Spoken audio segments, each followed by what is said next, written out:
Well, good morning, everybody. We're going to go ahead and get started here in just a couple minutes and let more participants go ahead and get logged in. So we'll get started around 9:02.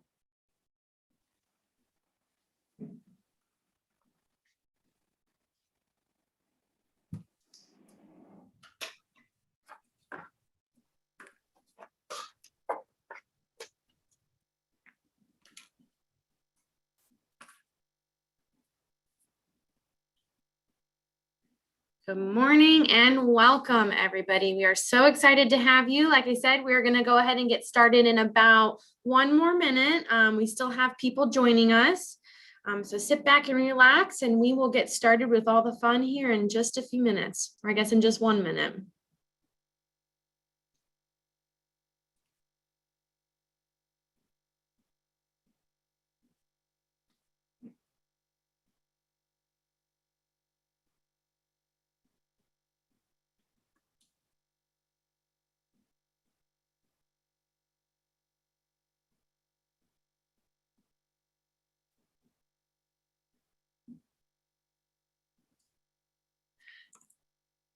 All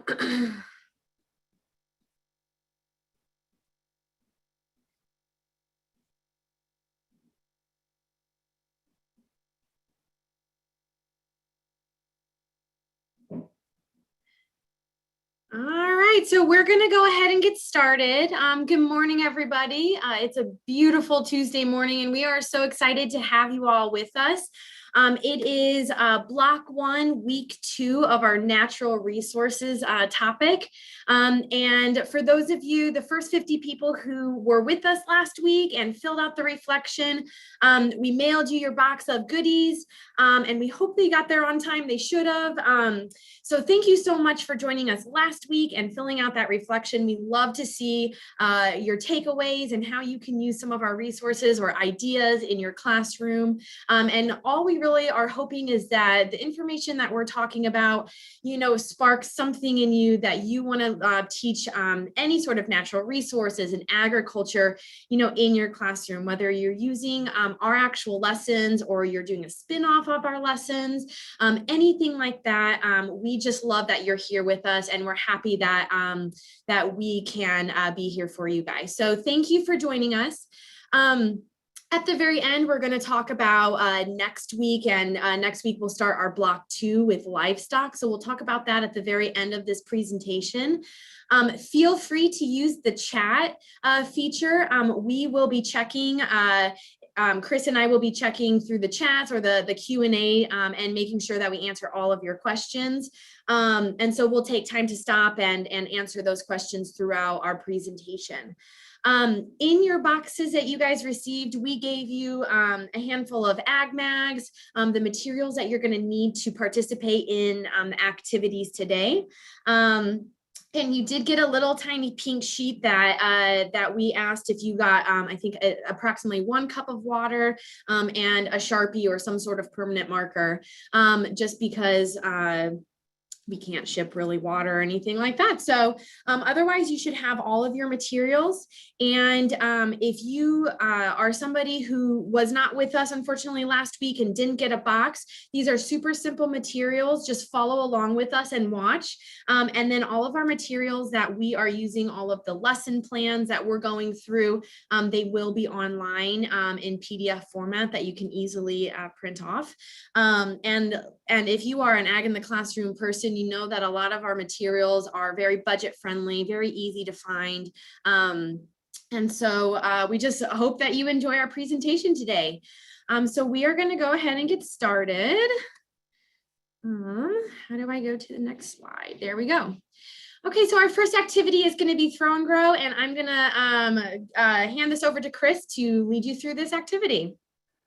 Good morning, everyone. We're happy to have you here. So our first activity here, we're going to get dirty right away here, making our throw and grows here. So this is a great lesson to use with any kind of pollinator unit, or if you're talking about native plants, native wildflowers. There's lots of great connections with this lesson.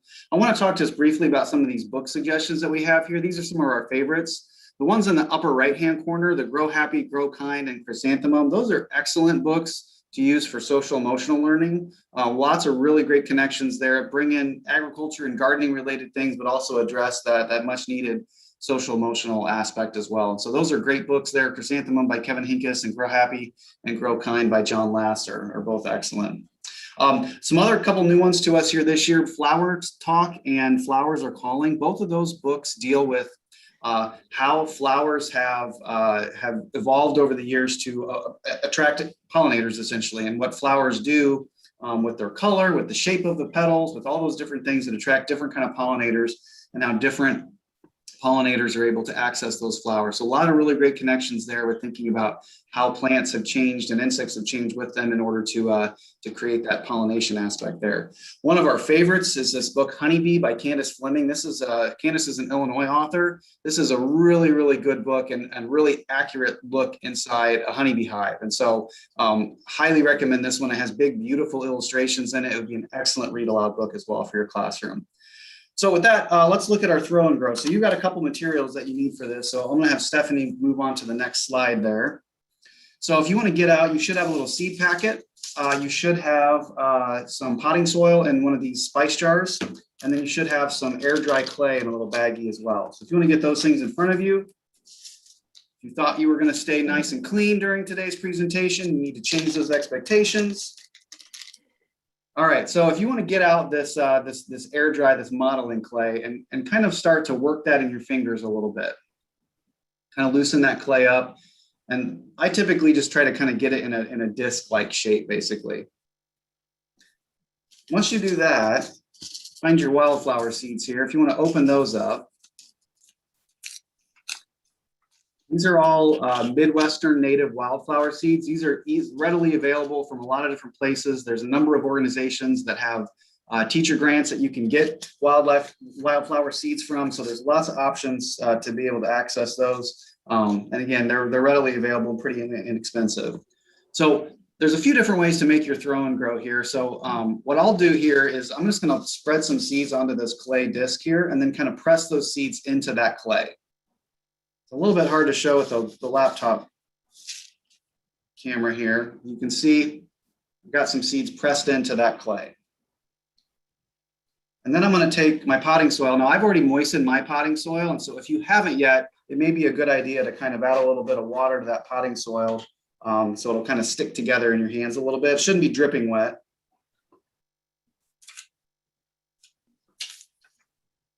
I'm trying not to make a giant mess on my desk here as well. So next, I'm going to take some of that potting soil. I'll show you here in just a second. I just kind of dumped it on top of that disc. I'm just going to roll all this together.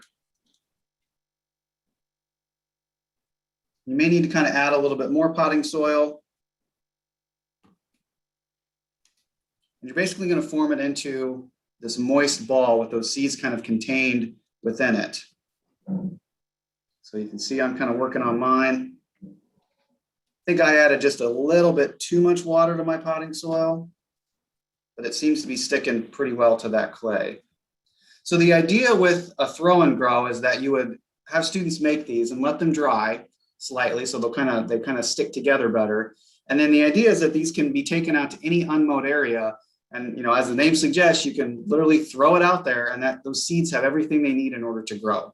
So it's a really good way to kind of increase some pollinator habitat and allow students to kind of see how plants grow in nature, right? And so, get permission if you have areas around your school that you would be able to utilize this. Again, any area that's mowed is not going to be a good fit for this, but unmowed ditches, areas like that at edges of yards, that kind of thing. If there's vacant lots in your area, those are all decent places to add these throw and goes and to add a little bit of pollinator habitat.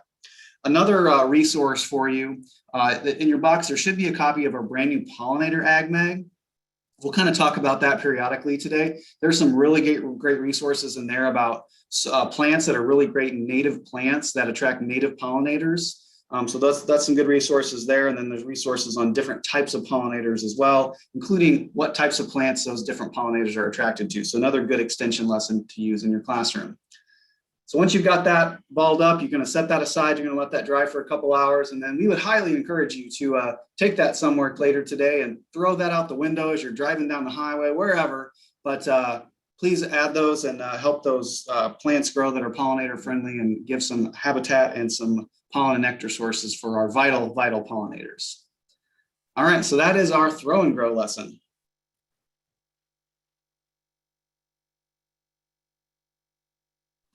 All right, so moving right along, we are going to do our next activity, which is called water cycle in a bag.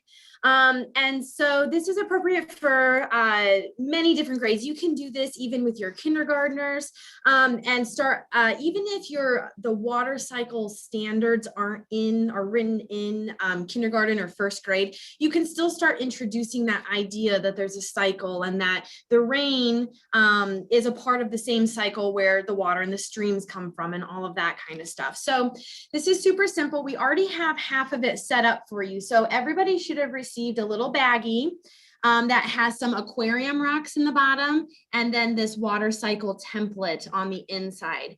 So super simple activity. We gave you a packet of all of the lessons that include all of the templates that are needed, any student worksheets that we created to go along with the lessons.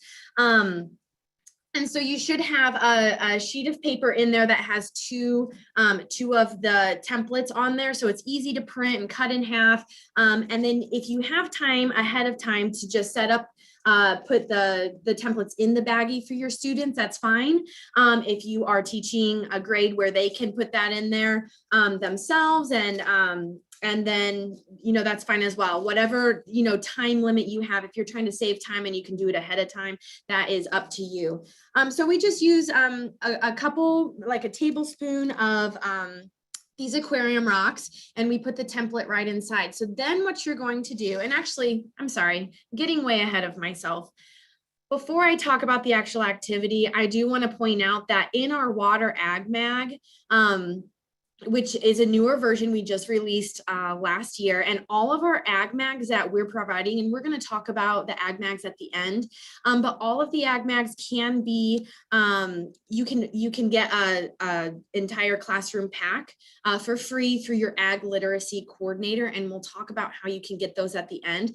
But on my screen, the image on the right hand side is a little snip from our current water ag mag, and so it talks about the states of matter when we're talking about solids, liquids, and gases, which is appropriate to talk about when you're learning about the water cycle and the fact that the gases are the evaporation, and then our solids can be, in our icebergs and things like that. And then of course the liquid portion. And then also there is a diagram that talks about all of the different parts of the water cycle. We also included transpiration and sublimation. And so it kind of depends on what grade you're teaching and how in depth you want to get with that, but that is all there and provided for you with a nice diagram, simple explanation. If you notice on my screen, there is a little leaf and a video camera. This is a snip from our online version, and they are interactive. So if you want your students, if you're teaching about primary and secondary sources, you can have them come to our interactive part and click on that, and it's going to take them to a video that goes more in depth with the water cycle and explains it in a different and a more fun way. Then we have two books over here, Water Dance and Water is Water. Fantastic books when looking at the water cycle. They have a beautiful way of describing the water cycle and where water is found and how important of a natural resource water is. And talking, there's some back matter on water conservation and protection and all of that. So I encourage you to check out those books. They pair very nicely with an activity like this. So now I'm going to go ahead and get into the activity. So what you're going to do is take your black marker or Sharpie, and you're just going to trace the water cycle template. So don't take the template out of your bag. Just go ahead and trace over all of that. And this is easy for your students to do. If you have younger kiddos who aren't that handy with a marker and drawing and all of that, you could definitely just tape the template onto the back of the baggie. That is absolutely a possibility. You'll want to make sure that you also include the numbers in there. That way, when you're talking about the different parts, you can reference the names and you can say, okay, where is condensation happening? What number would we find condensation? And then they can easily say, oh, well, we're seeing that happen on number 2. Okay. And then you can talk about what that means, condensation. For your older kiddos, you can definitely start talking about the language and our prefixes and suffixes like evaporation, and looking at the word vapor that's in there and really highlighting that that's a way that you can remember. Okay. All right, so now that you have your baggie traced, what you're gonna do is go ahead and take the template out of the baggie. And you can see that you have just the markings on there. And then you're gonna add about a 1/4 cup of water. So if you do have measuring cups, this is another opportunity to talk to your students about measuring, different units of measurement, how to make sure to carefully measure things out without trying to spill. You know, there's a lot of different skills that you can teach with this. I'm just going to estimate and just pour a little bit in there. There, you really only need enough to kind of cover your aquarium rocks. So we have this, and then what you would do is just take some tape, and you can tape them up to your classroom windows, and then just watch them. You can have your students create a little tag with their name on them, and then have them watch them over the next few days, and you'll start to see the water cycle happening in the bag. And so then they're actually seeing the different parts. They can see this, the vapor, and at the top of the baggie, they'll see the droplets of water, which is the precipitation, and you can definitely talk about that, and they can see it firsthand. Okay, and that's, we know, is really important, especially in science and with bigger systems like a cycle. It is really hard for students, you know, to try to picture that and understand. So this is a nice small scale example of that, where they can see it firsthand. If you're teaching 6th grade and you're really looking at earth sciences, then you can start to connect that idea of convection currents and all of that fun science stuff. So this is our water cycle in a bag, super simple and easy. Tape it to your window and you will see that water cycle happening. Our next activity then is called WAD a Watershed.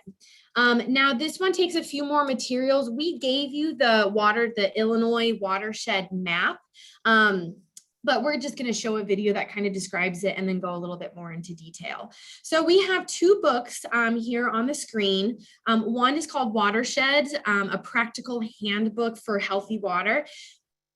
I would suggest that you use this if you're going to be teaching and looking into watersheds in the 7th or 8th grade level or higher. There's a lot of information in here. You could use it in a 6th grade classroom just to start introducing some of that higher level vocabulary.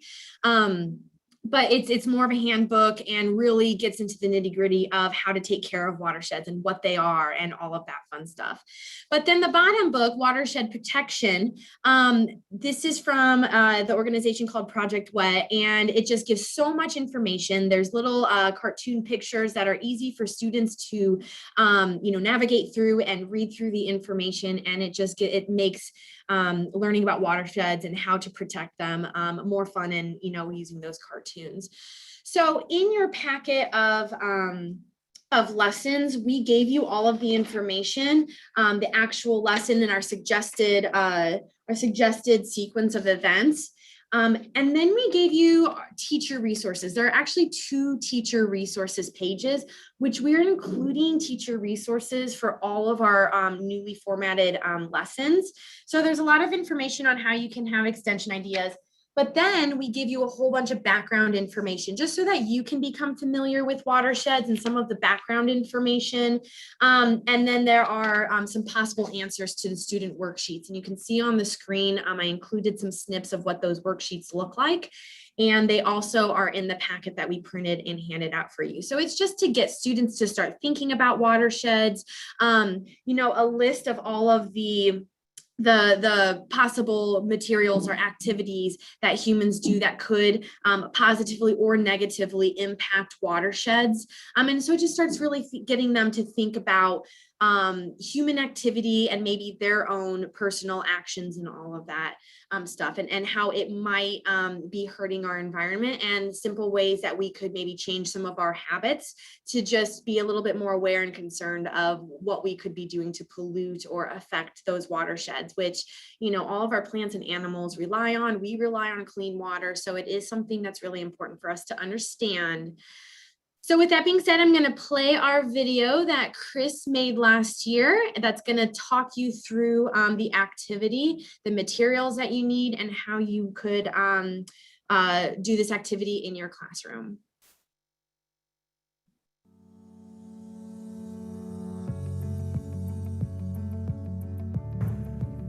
Now we're going to do an activity called Watershed. Even though we live in Illinois, which is relatively flat, especially here in central Illinois where we live, you don't really think too much about watersheds because it's so flat. But even no matter how flat the land is, there's still watershed areas, right? The watershed has to go somewhere.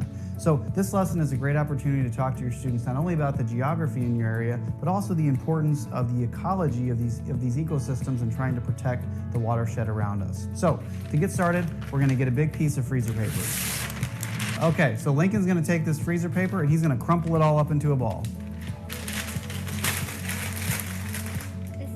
Keep going, keep going. All right. Perfect, that's great, just like that. All right, so if we start to uncrumple this, you can see, flip it this way, he's made all sorts of indentations. Now, if we were out west in, say, Utah, our watershed may look something more like that, right, with a mountain. Here in Illinois, it's not gonna be quite like that. And so we're still gonna have some high spots and some low spots here. Okay, so we have our watershed here. Now, we could take our spray bottle and start spraying this, and you can see pretty instantly the water's gonna shed off these high spots and we're gonna find where the low spots are.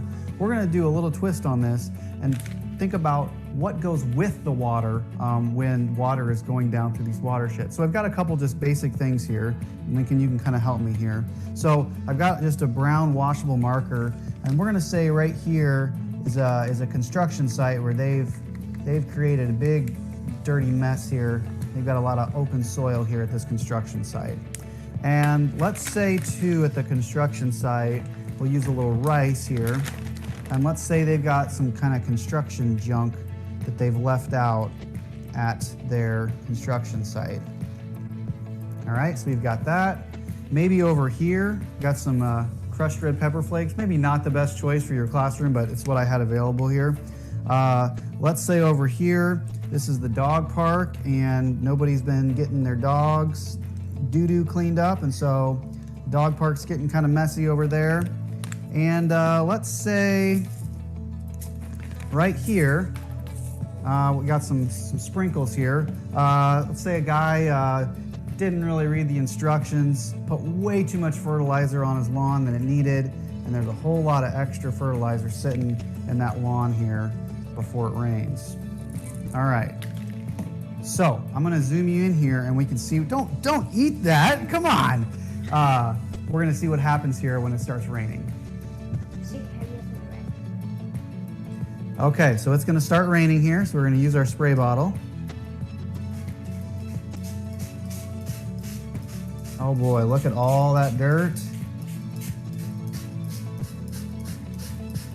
Oh boy.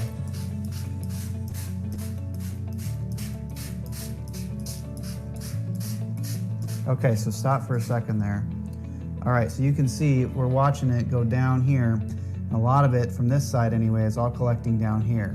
So this is a really good visual for your students to see that, you know, what might not seem like a big deal here, when all that gets washed down through the watershed and ends up down here, that looks like a much bigger mess than it started with. All right, so just a couple ideas on things that you can do to show what your watershed looks like and show how important it is that we're thinking about our watersheds and thinking about how we need to make sure that they're on our minds and we're taking care of them. Yeah. Okay, so our watershed, so basically just to make you guys familiarize with this, a watershed is just an area of land either above or below where the water is going to flow on its way to different streams and rivers and lakes. So we do have that movement of water, and the geographic area, the movement in the land, the hills, all of the valleys and everything like that is going to affect the movement of water. So like Chris talked about in the video, what may not seem like a big deal in a higher elevated area is going to become a problem in those lower elevations, because everything is going to flow downward to those areas.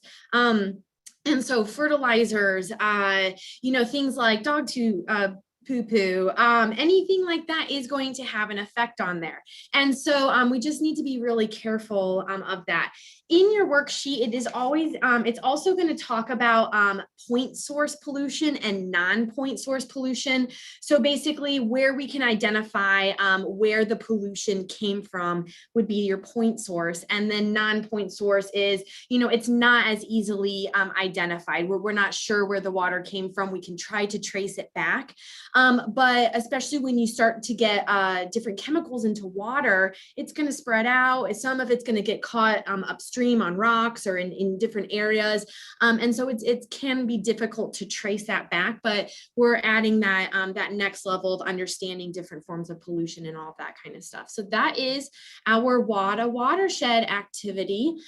We did give you guys each one of the Illinois watershed maps to check out Illinois, and you can definitely look into the different elevations and watersheds in different states and compare the geography of all of the different states and learn a little bit more about that. So next is going to be our Play-Doh core sampling activity, and Chris is going to go ahead and take it away. Before I talk about the Play-Doh activity, I'll have a watershed example that kind of came to mind as Stephanie was talking. So I was reading the news this morning, and some of you may have heard there's a really horrific fire in northern Illinois. There's a chemical plant that caught on fire and exploded, and it's this fire that continues to burn, and there's lots of concerns about air quality and things like that. One of the reasons they haven't put the fire out is because of the chemicals in this plant. They're afraid that if they put a bunch of water on this fire, the water will rush into a nearby river and pollute the river and thus pollute the entire watershed. So, when we think about these watershed concerns, yes, farmers and people in agriculture are constantly thinking about watershed issues, but all of us are connected to those watersheds in ways we don't necessarily understand. And so that was a perfect example of those firefighters understanding that watershed well enough to know that this water is going to end up somewhere else, and it could actually cause even more damage if we put this fire out, as opposed to monitoring the fire and letting it continue to burn, because it's going to harm the water system. So just a good example with that. I'll also encourage you all to continue to use the Q&A feature. I've been answering questions on there as Stephanie's been talking. One question that came up here was asking about where to get the template for the water cycle activity. All of these materials, any of you that didn't get a box mailed to you, or if you got the box and you want to have these materials be printed, we have a page on our blog under the teacher training tab. At the end of the presentation, Stephanie will take you there and show you what that looks like. That's where the reflections are that you'll fill out. So everything that we talk about here today is on that site, and so you'll be able to have access to all the digital copies of everything. So, all right, so I'm going to talk a little bit about soil now. We've talked about water. We'll talk about soil. So I've got this Play-Doh core sampling activity. So we came up with this last year as a way to start showing students in an engaging visual way how soil has layers. And I think especially where we are in the central part of the state, we have this really great black prairie soil. I think Stephanie talked last week about our state soil, drummer soil. That's the soil we have all around us here in central Illinois. And so it's sometimes hard to kind of visualize how the soil does have layers, and also hard to visualize even at a level of the soil has different parts that go into it. And so this graphic on the worksheet here that you have in your packet of lesson plans here kind of gives a visual representation of the different parts of soil. So it's kind of a cool way to think about it. A particle of sand, if that's the size of a basketball, a particle of silt would be the size of a golf ball, and then a particle of clay would be like a tiny little piece of chalk dust. And so, when you think about, again, connecting this to water, soils that are really high in clay, they don't drain well because the particles are so tiny and they're so close together because of their size. That being said, having some clay in soil is a good thing because it allows it to hold water better than a soil that is mostly made out of sand, because there's so much empty space that water is going to go right through that. So again, a good way to kind of start talking to students about these elements of soil and what makes up our soil. In Illinois, our soil is one of our absolutely most valuable resources. And so the more we can kind of understand that and appreciate that and conserve that, the better. So this Play-Doh core sampling lesson, if you want to get out, you should have 2 things in Play-Doh that were sent to you. And then you should also have a drinking straw. And so what you're going to do is take your 2 colors of Play-Doh, and you can actually use the container the Play-Doh came in. I've done this in a different container just to show you visually. And so you can see here, I've made my layers with my Play-Doh. And notice how I made sure that I didn't have just even layers, that they kind of are varied throughout this. So if you want to go ahead and get your 2 colors of Play-Doh out and kind of start working with those, if you want to layer them up in one of the Play-Doh containers, you could even make 4 layers, like alternate between your 2 colors so that you have 4 layers. We'll kind of talk here and give you a minute to kind of layer your soil up. Now, for the lesson plan that we've included, we recommend using little disposable loaf pans for your students. One thing, this is great for demonstration, but it kind of takes the surprise away when you use a clear container, as students can see those layers. So if you put it in something where they're only seeing the top layer, it's going to allow a little bit more excitement for kind of what's underneath there, essentially. And so go ahead, get your soil layers together here. And Stephanie, if you could go back to the previous slide with the pictures of the worksheets on there for me. And so we've set up essentially an experiment here where students are going to try to better understand the different layers of the soil. The worksheet there all the way on the left, those graphics we've included in the student worksheet, those are also graphics that are part of our soil ag mag. And so that would be a great connection to this lesson as well.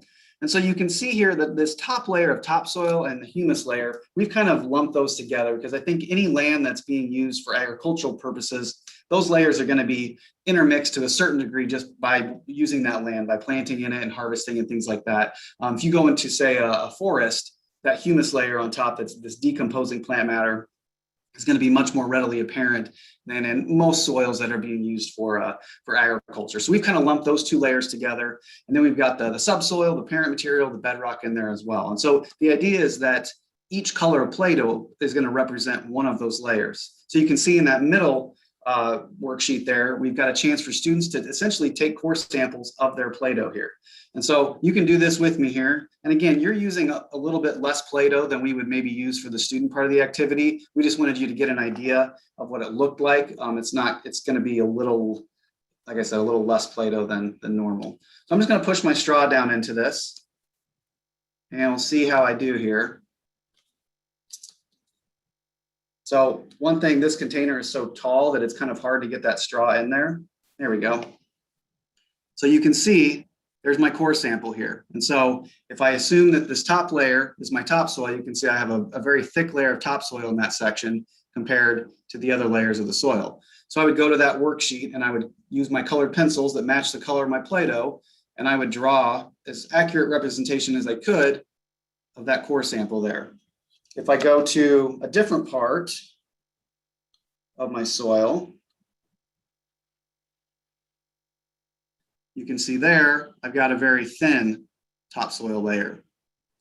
So another cool connection with this, if you think about farmers doing soil tests, so farmers will test their soil each year to see what nutrients their soil does or doesn't need.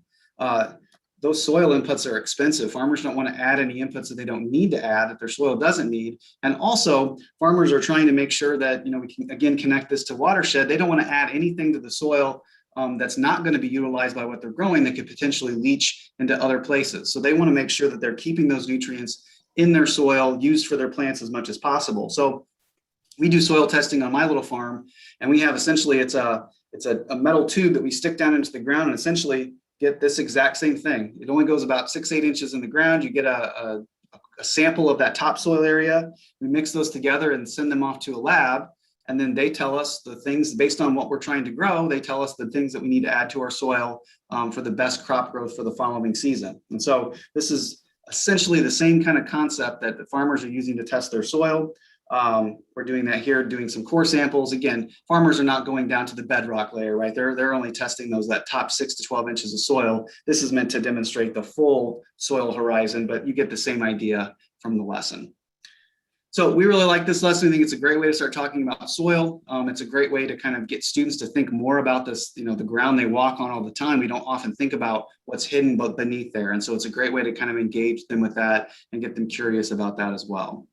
So that is our Play-Doh core sampling lesson. If you've got questions or ideas related to that, again, please utilize that Q&A feature and we'll continue to watch that. And in addition, I just wanted to add, this is also a good way that you could talk about even just the different soils, just even in, your yards or in the schoolyard. And if you got permission from your school, and maybe you could go around to different areas and take samples of the soil and just see how different it can be within just a few feet of your different soil samples. What does the soil look like, closer to some trees, or what does it look like when it's out in the hot sun in the middle of the grass?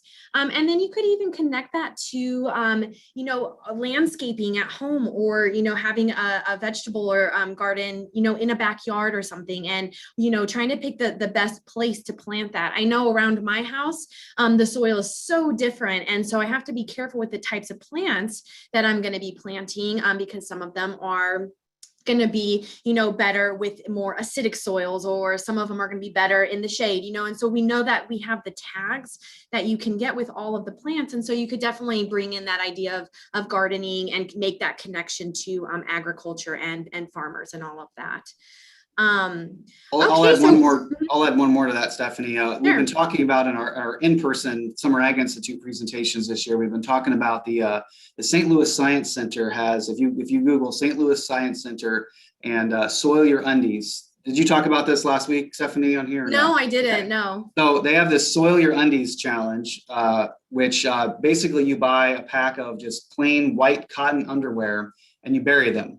And the idea is that if your soil is healthy, that underwear is going to break down pretty quickly in the soil, and then you can dig it back up after a few months. And then depending on how healthy your soil is, the only thing that should be left is that elastic band, since that has synthetic materials that aren't going to break down in the soil like the cotton will. So again, as Stephanie talked about, even on the same property, there may be very different soil types. That would be a great thing to do with students. Maybe right next to the school building is backfill where it's not great soil. You could bury a pair there, go out into the schoolyard, get permission, go out there where there's maybe a nice layer of black topsoil, bury some underwear there, and then come back in 2 to 3 months, come back in 6 months and see how well that breaks down. So at one of the counties I was at recently, they had done this and they had the underwear there. They were in the ground 60 days. And they were just shreds of cotton. They were completely destroyed. It wasn't gone, but it was very much deteriorated in that 60-day period. So a fun, silly activity to do with students. Again, it's St. Louis Science Center, Soil Your Undies. That would, again, pair great with this activity as well as our Soil Ag Mag too. So. And so we did have somebody say that they have done this activity with their first grade students. So it is something that you can do and talk about the different layers on the earth. And a cool experience is then when you're starting to talk about this, if you do have, students that are very familiar with soil science, or, if they come from a farming background, and they can add to that, to the conversation and, either teach you or teach your other students some stuff. And so that's a really cool thing. Thank you for sharing that. And also then if you're in, junior high level or even 5th grade with the Soil Your Undies activity, you can then start talking about decomposers and the bugs and all that fun stuff, which is, kids love to talk about, even though it can be kind of, gross and all of that fun stuff. So, our Soil SAM activity is next, going along with soil.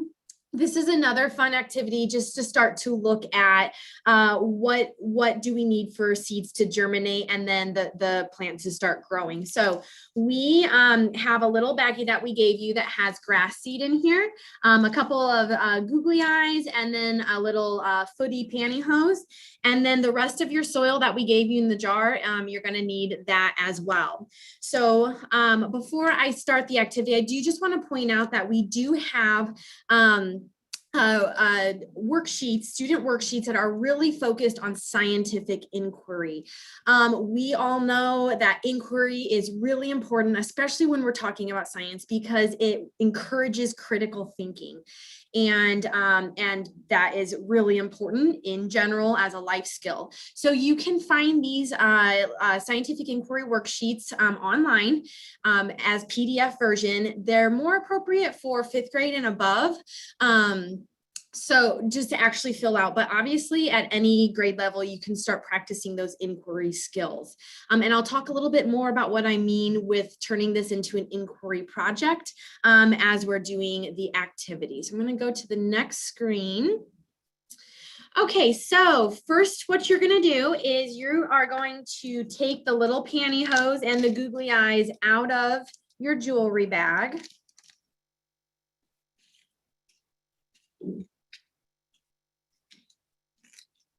Okay.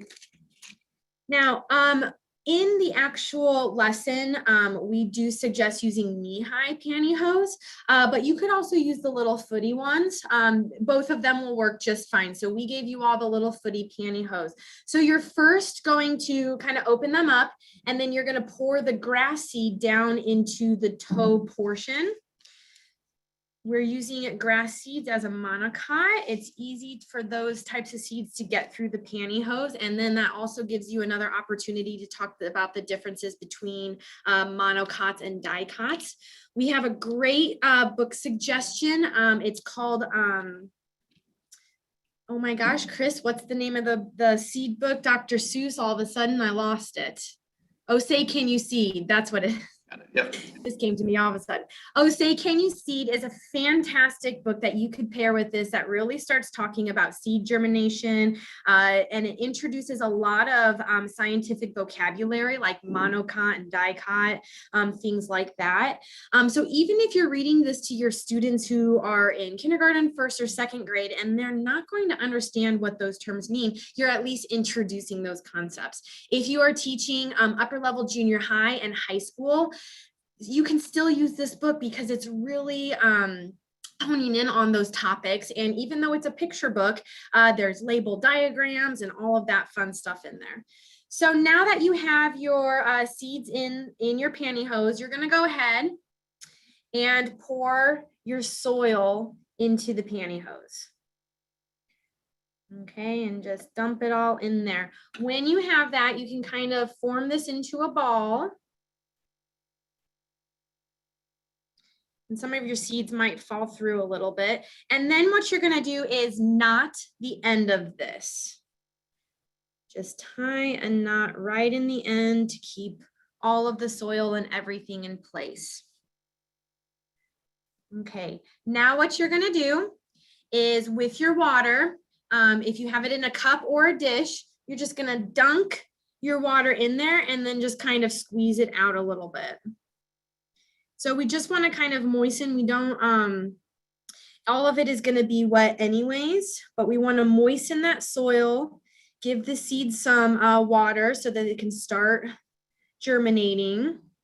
I'm going to squeeze it out a little bit. So now we have our soil Sam. This is his head. Now what you're going to want to do is put some water into your food jar.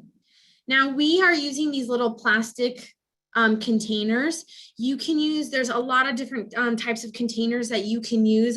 Baby food jars are just fine as long as it has an opening and your little soil ball can sit on top. So this is going to be the head of soil Sam. You want to tip it upside down so that the end of the pantyhose is down into the water. And my soil Sam head is not as big. You want to make sure whatever jar you use, that the ball is bigger than the opening so that it sits right on top. And it can keep collecting water as needed. The water is going to be soaked up into the pantyhose and keep that soil moist. It's going to keep the soil, the seeds and everything moist. So then you can have some fun with this. We did give you guys some googly eyes. So if you can, I probably won't be able to do this all of a sudden. You should be able to peel the back, off of the eyes so that it's sticky. If you want to use regular googly eyes and some hot glue or anything like that, and then you just stick it on. Dropped my other eye. I'm not sure if I'll be able to get this one off. Okay, there we go. You can do all sorts of different decorations. I made a little tiny bow tie, so I'm gonna go ahead and put my bow tie on there. So he is looking nice and dapper. Look at him, so cute. So basically what's gonna happen then is once your seeds start germinating, they're gonna grow out of the top of his head and he's gonna have some hair. He or she will have some hair. So your little soil Sam, you can have your student's name, their little character, whatever they want. And then, so some different inquiry experiments that you could do with this is ask them, well, what does it take to have a seed germinate? Okay. I know that we're supposed to stay hydrated with water and all of that fun stuff, but I mean, water doesn't really get me going in the morning. I love my coffee. So maybe I could fill this with coffee and see if that's going to have an effect in the growth of the seed. Or maybe we fill it with some lemon water. Okay, I like some lemon flavors in my water. So you could definitely try out different variables. Maybe you're using a different type of soil. Okay, maybe you're using compost versus just potting soil that you buy from the store. You could try different types of seeds and see which grow faster. All of that stuff. Then as the hair is growing longer, you could introduce them to different types of measurements. So introduce them to ruler measurements, or if they're at the age where they already know that, have them increase their skills and every few days collect the data, have them measure the growth of the hair. You could at a certain point just have some fun and have them give them funky haircuts and all of that fun stuff. But you could definitely do some inquiry with this and start getting them to think about what variables are out there that could affect the growth of this of these seeds. I want to also point out that in our soil ag mag, we have something called the 4 R's, and we talked about that last Tuesday. That's how long my week's been. It feels like it's been a year. So when we're looking at the 4 R's, when is the appropriate time for farmers to use fertilizer, and where, and how often? And so that is a huge part of the inquiry, is when you're thinking about what these grass seeds need to actually grow, or what could help them grow faster, or, you know, more full. Farmers really do have to take that into consideration when they're doing their farming, and when they're thinking about where to plant and how much and when to harvest and all that fun stuff. So this is a really cool activity, and it's fun and it's cute, and you'll have some cute little soil Sams in the end. So that is our soil Sam activity, and I'm going to send it back over to Chris for our next activity. This is a bonus one.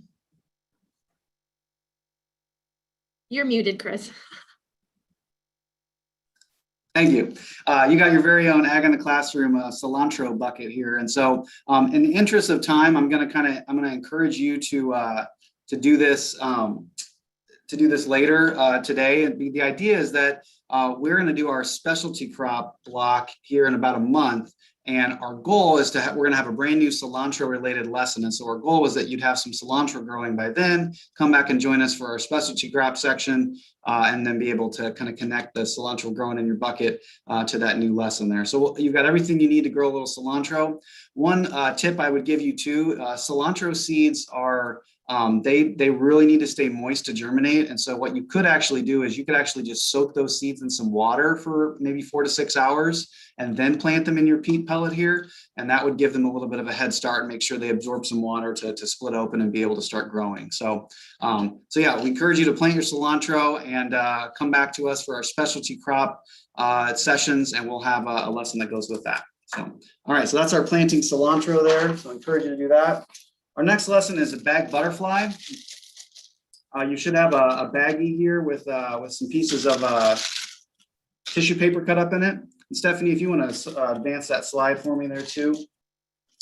You should also have a pipe cleaner here. So this is a lower level elementary lesson. You could do some things to make it higher level. We can kind of chat about that. But the idea is that you're going to introduce the ideas of different parts of an insect. So the monarch butterfly is our Illinois state insect. So there's some nice Illinois connections there. There's also a program I think you talked about last week, the Illinois Monarch Project. So there's some good connections there. This is a really simple thing. You take this construction paper or this tissue paper, construction paper, whatever you have, you're going to cinch it together in the middle. You're going to take your pipe cleaner and wrap it around it. And then you're going to form your little antenna here. You've got your bag butterfly, right? Some ways that you can make this, customize this for students. You could have different colors of tissue paper and then have them choose the colors based on things about their life. So if they have a dog, they use some blue. If they have a cat, they use a certain color. If they have siblings, they would use a color, those kinds of things. You could also do some research on different types of butterflies and have different color tissue paper that would represent different types of butterflies that we have here in Illinois. Also, when you think about it, we had a picture of a monarch on the previous slide. Butterflies actually have two sets of wings. And so you could take this up a notch and have two baggies and show that there's two sets of wings on the butterfly and have it be a more accurate representation of the parts of a butterfly there. So that's a really simple one. Again, really good one for younger kids. This would also be a great way if you have upper elementary or middle school students and they're learning some of these concepts. This is a great activity to take down to the younger grade levels and have those students teach the younger students about it. And that'd be a really great way for them to better learn some of those concepts by teaching younger students about it as well. So there you go. That's your very own bag butterfly. And then our next activity is bee school. So I kept bees years ago, and all my hives died, and so I stopped for about 4 or 5 years. And I decided this year I wanted to start beekeeping again.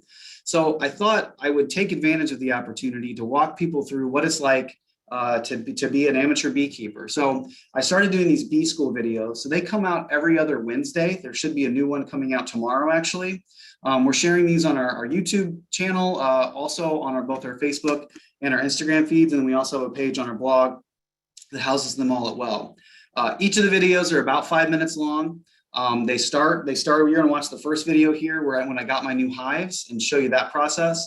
And I'm making them specifically for students. So they're meant to be showed in the classroom and meant to be shared with students to incorporate into your pollinator unit. So it could be something that you watch just during that unit. It could be something that you watch throughout the school year, but the videos start in early May, and then they'll go through the whole year of keeping bees and show you that process. So they're meant to be fun, a little bit silly, and trying to share a lot of information about honeybees. Honeybees are a very, very important pollinator. They're not a native pollinator. They were imported many, many years ago to North America. So they're important, but we also have a whole lot of native pollinators that are important as well. That's why we have lessons like that Throw and Grow that are meant to do more to attract and provide habitat for our native pollinators as well. So, but that's not to discredit the importance of honeybees as well. So we'll take you through, this is my first bee school video, and this is the story of me getting my hives and installing those hives into their new home.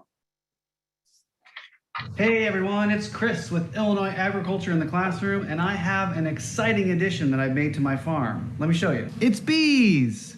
I've decided to add 2 honeybee hives to my farm this year. So I decided, why don't I take you all along for the ride and show you what it's like to be a beekeeper for a year. This is Bee School.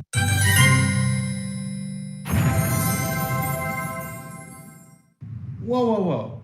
You're telling me that you spent perfectly good money on thousands of insects that, worst case scenario, could all sting you? Yeah, and this is fun for you? Like, it's a hobby?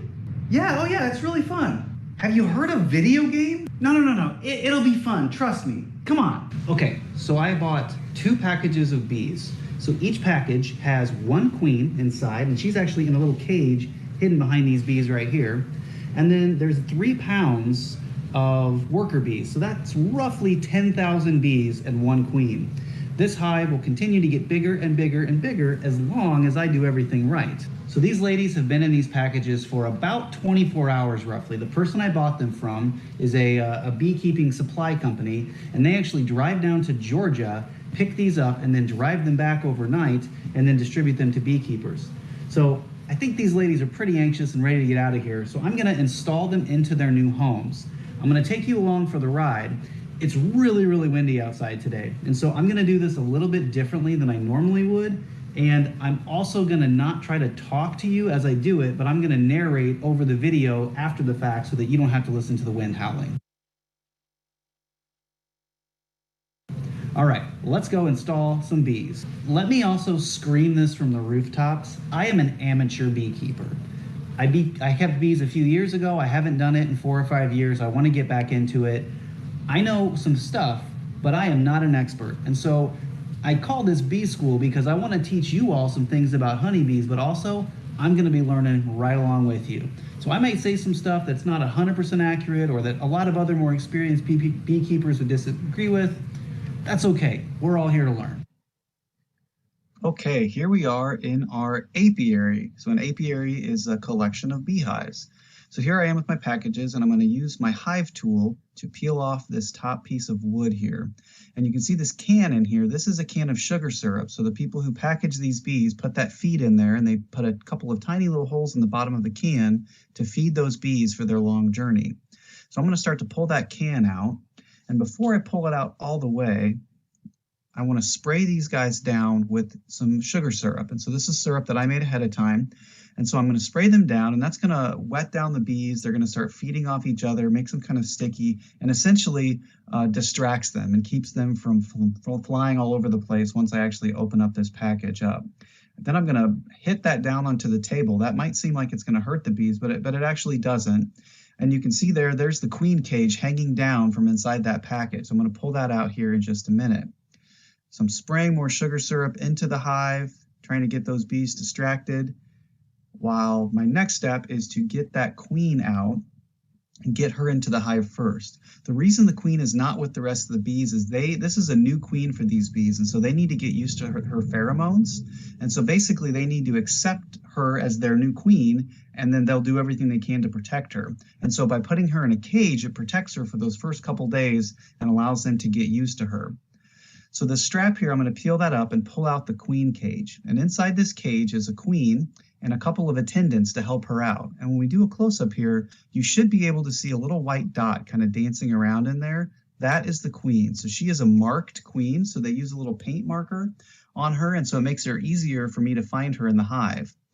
So what I'll do is take her over to my hive body, and you can see those wooden slats. Those are frames, and so that's where the bees are going to make honeycomb. Before I do that, I'm going to take out this cork out of the bottom of this queen cage. And so this white stuff in there is candy, essentially, sugar candy. And so what will happen is the queen and her attendants will eat on one side, the bees in the other part of the hive will eat on the other side. And within a couple days, they're going to eat through that and release the queen from there. And so then it will be time for her to hopefully start laying some eggs and increasing the size of this hive. So I'm going to suspend her in here, kind of push her with these frames, and then she's going to stay there for the next couple days. So I'm going to put on my inner cover, and again, normally if it wasn't so windy, I would have just shaken that package of bees into the hive, but I'm going to do it a little differently today because of the wind. I don't want to disturb the bees any more than I have to.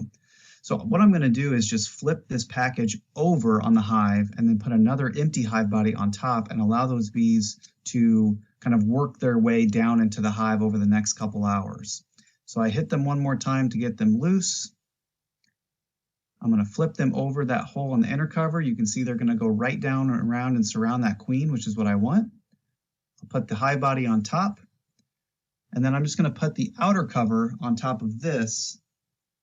And then in a couple hours, I'll come back and check on them to make sure that they have worked their way down into that hive. So I'm going to leave them undisturbed for the next couple of days, and then within about 2 or 3 days, I'm going to open this hive back up again and make sure that the queen is out of the cage and is doing what she's supposed to be doing. All right, there you go. The bees are in their new home. All right, that's a wrap on getting my bees installed to their new hives. I really hope that you'll consider joining me for this adventure this year. We have a lot to learn together here at Bee School. All right, so there is Hey, it's Chris with Bee School. Whoops, sorry about that. And like Chris said, all of the videos are going to be on our social media, our YouTube channel. So check in every week to stay updated to see how his bees are doing. So I know we're getting really close to the cutoff time, but I do have a couple more things to share with you. First of all, our natural resources that we talked about today, water, soil, and pollinator. We do have ag mags for these. If you're not familiar with our ag mags, they are agricultural magazines, and they are full color magazines written around the 4th grade level. They have tons of diagrams and pictures, and they are cross-curricular. And we just love them for that reason. We have also in the last year created these one-page worksheets called Ag Ventures. And those can all be found on our blog, which I will show you where a lot of these materials are here in just one moment. But the Ag Ventures are just one page. They are cross-curricular, and a lot of them have some sort of kind of fun activity, whether like on the pollinator, we're doing a little bit of math, but using little images. There is some matching. This Ag Venture with water is one of the like a crypto quip where you're trying to figure out what letters the numbers represent. And so it's really fun. They're all educational. Even if there's a crossword puzzle, they have to, the clues are questions. So they have to answer the question to know what word is going to go into the crossword puzzle. So there's a lot of fun stuff, and we're super excited about those. Some of our upcoming opportunities, we have a summer book club that we are going to be doing. Chris will be hosting the summer book club. Join him on Wednesday, July 14th at 6:30 p.m. He is going to introduce how the book club is going to be run. He's going to talk more in depth about the 2 books, The Thing About Luck and Chirp. And we're going to really talk about all of those different kinds of things. I'm sorry, it's Flip the Bird, not Chirp. I'm sorry, I put the wrong book on there. I'm very sorry about that. It's Flip the Bird. And if you Google search that, please put book at the end because you could come up with some interesting things if you type that in. But the link is right there at the bottom underneath that image.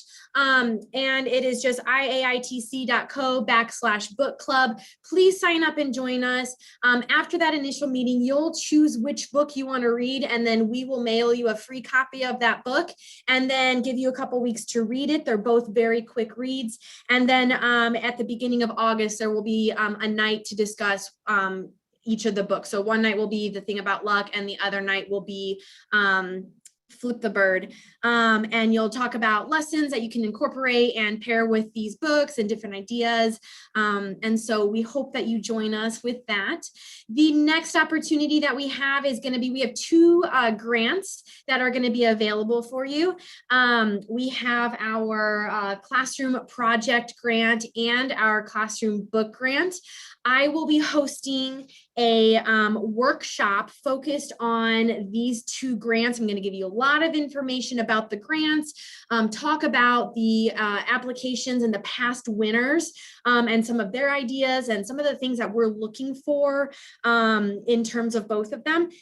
And then we're going to give a whole bunch of lesson ideas that you can pair with the books in the book grant. So we hope that you join us. That Get a Grant workshop is going to be on August 5th at 10 o'clock in the morning. The link to sign up is posted right there, but I will show you where else you can find that. Let me stop sharing real quick so I can show you. How do I stop share? Let's see. Now I need to share this. Okay, so here is our blog. We are really utilizing our blog because we have full access to add and do anything we want with this. We are in the works of getting a new website. So bear with us for that. So we have, if you get to our blog and scroll down, all of our stuff is going to be right here. This is the wrong page. Let's see. Got to go to the home page. Our sign up for the teacher trainings are all right there. We have some additional information. If you go to this teacher training, Chris, is this where our things are linked? Yep. Yeah. If you click on that page, yep, there's links to sign up for all that stuff. Yep. So our SAI presentations, all of our lessons. So our natural resources is going to be right here. And this is where you're going to click to find all of the worksheets that we talked about today are going to be right here. You can find all of them. They are the full versions with all the student worksheets and templates. We also have the Ag Ventures listed right here as well. And then we have some additional videos that we have the slice of soil, which we discussed last week. So you can find everything here. You're also going to find the reflection to fill out and the sign up for our livestock. So when we end this webinar, you're going to get automatically sent to this page. Okay. This very first reflection was from last week. It says June 8th, so don't worry about that one. You want to look at this one that after viewing June 15th, that's today. You're going to click on that link right there and give us some feedback and how you are going to use some of these resources in your classroom, any takeaways, things like that. And then please join us next week. We are starting block 2. So June 22nd and June 29th, we're going to be talking all about livestock, and it's going to work just like this first block. So if you join us next Tuesday, June 22nd, right when we get done, if you are in the first 50 to fill out the reflection form, we will send you a box of goodies so that we can do activities on June 29th, just like we did today. Please fill that out as soon as possible. We're trying to get them in the mail. Last week we had a lot of people sign up immediately, and so we got all those sent out that day. We had some people sign up later in the week, and so unfortunately, if your box didn't get to you, we apologize. Or if you weren't in the first 50 or watch this at a later time, like we said, all of the information is right here. Where you can find what materials you need. You have the templates, you have all of the lesson plans and everything right there that can be easily downloaded as a PDF and printed off.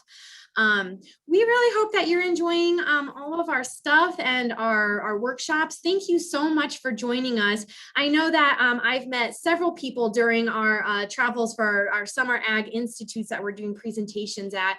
I've met several of you who have joined us since last year with our PD and the PJs, our virtual stuff last year, our virtual teacher trainings this year. So we love that you're here with us. You're kind of like our little family, and we hope that you stay with us. And we hope that we're giving you some new information or, some takeaways like we said. Otherwise, Chris, you have anything else to add? No, appreciate everyone joining us this morning, and we look forward to seeing you next week to talk about some livestock lessons. All right. Well, with that, we're going to go ahead and end the session. And like I said, you're going to automatically be prompted to go to this website and fill out our reflection. So we hope you have a great rest of your week. It's supposed to be beautiful weather, and have a great weekend. And we'll see you guys next Tuesday. Bye-bye.